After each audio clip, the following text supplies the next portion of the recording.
Let's cap things off with our latest segment. The Crystal Ball.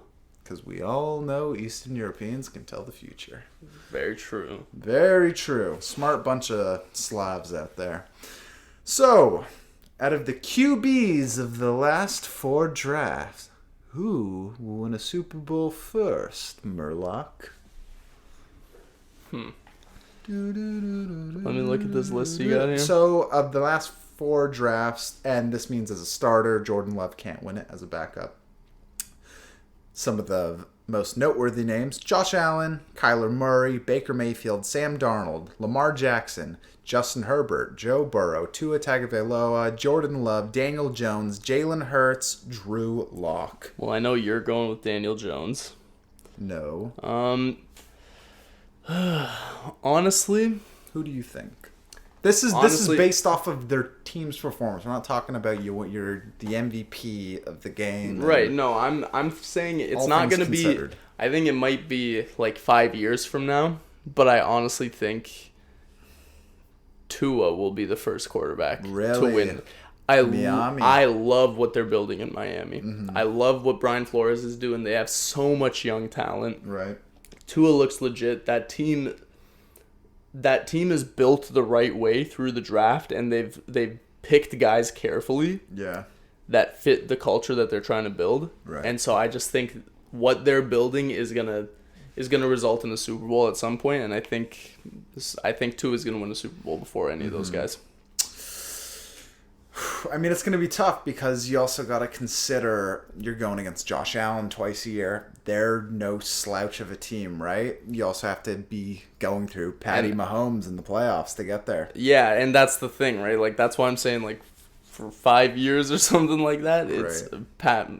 I mean, it could be for 10 years that Pat Mahomes is just dominating the AFC. Right. And it could very well be like a Tom Brady thing where, like, these poor quarterbacks never get a chance even. Right. Because they have to go through Kansas City. Right, exactly.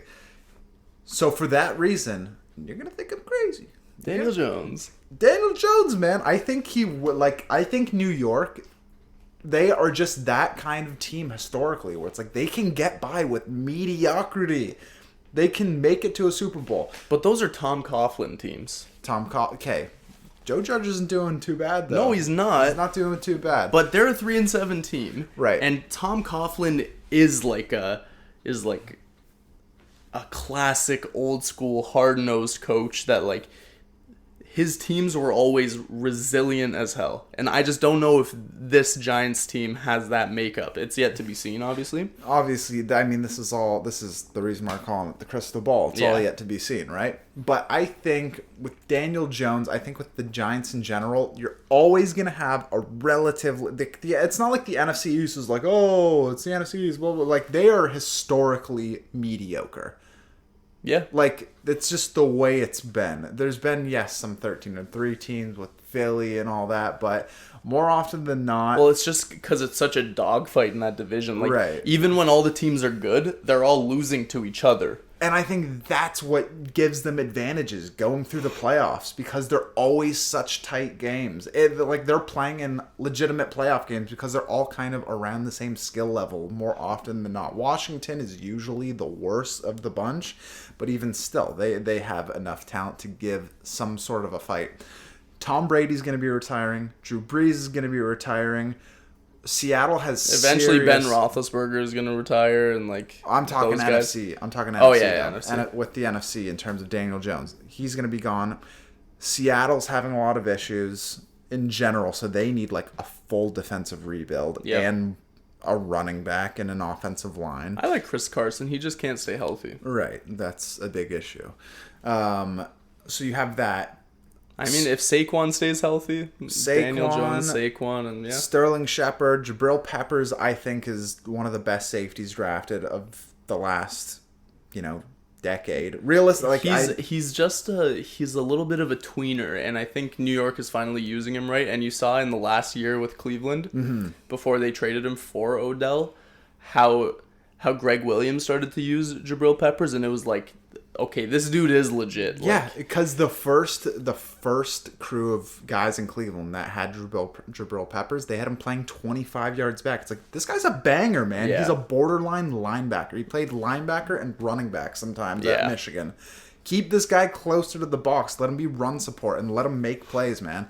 Like, so I think he's a straight up dog, and he's turned into a captain for that defense too. So I think when you see those kind of things where ultra talented dudes are taking those leadership roles, and you're seeing Daniel Jones also start to make those progression steps, that goes a really long way. I would say Kyler in Arizona would be my second closest, and I think the thing with Tua, the only thing that makes me a little skeptical is like the Miami thing. Something about Miami with like the Florida teams and all that, I feel like they have like a really tough time making it through.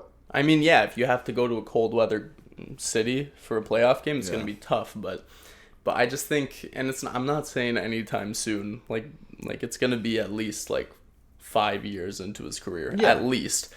But I just, the ball. I think what they're building in Miami is conducive towards success. I think it's going to, I think they're building that team the right way. You don't build teams with free agency. You build them through the draft, and you pick guys based on character. Like, they're not going for like freak athletes. They're going for guys who have their head on straight, who love football, and who are going to come in and work hard. Definitely. I mean, that's the New England way. That's the Pittsburgh way for the most part. I mean, Le'Veon Bell and AB haven't reflected. But even then, those guys were not first-round picks. They only became... Their egos became inflated when they started being really good. Right. But they came in and they worked hard. Definitely. And it's like, you don't realize that you're benefiting off of an always great defense, B, a great O-line with one of the best centers in the league, an Hall of Fame quarterback, and a Hall of Fame coach. 100%. Like Mike Tomlin, like, you can't understate the fact that they've had stability at the head coach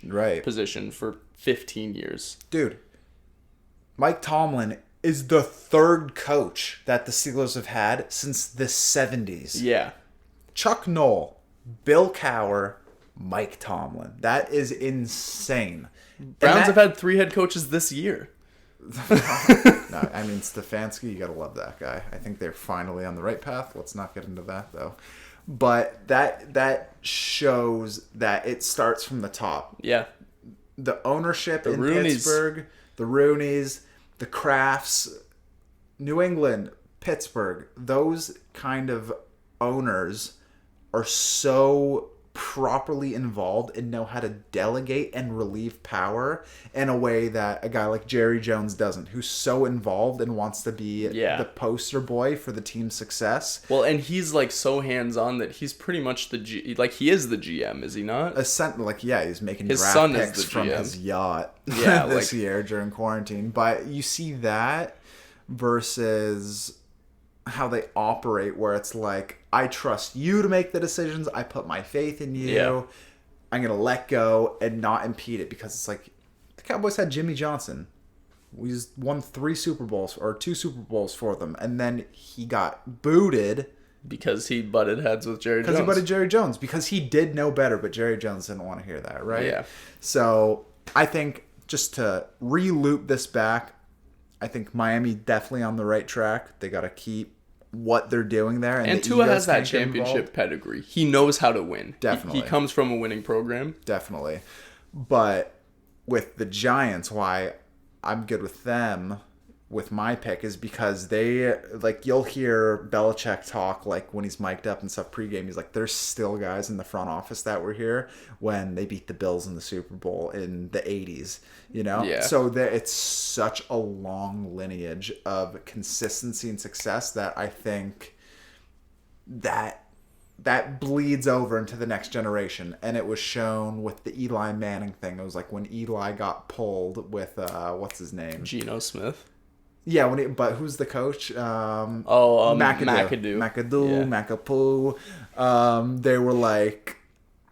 They were like so upset basically with McAdoo, like the ownership and all that, because it was like, we have respect for the Manning family, because we do things the right way here. This isn't like this circus where you're going to have us in the headlines. Yeah. For the Giants being like the Giants, New York City, Broadway, blah, blah, blah. They're a generally quiet franchise, right? For sure. Historically respected, not like the Jets where it's like... They're not a flashy... They've never been really a flashy team. Like, Odell was a flashy player, but they're always just like a... You know, max out at like scoring 24 points. Right. You know, and they're play not great defense. Yeah. So that's I think just when I see Daniel Jones, like I'm comfortable with this because I see Phil Simms and I see Eli Manning. Yeah. And that wins Super Bowls, right? For sure. I mean, I think the Giants do have a bright future, but I like my pick. I think Tua's going to win a Super Bowl before Daniel Jones.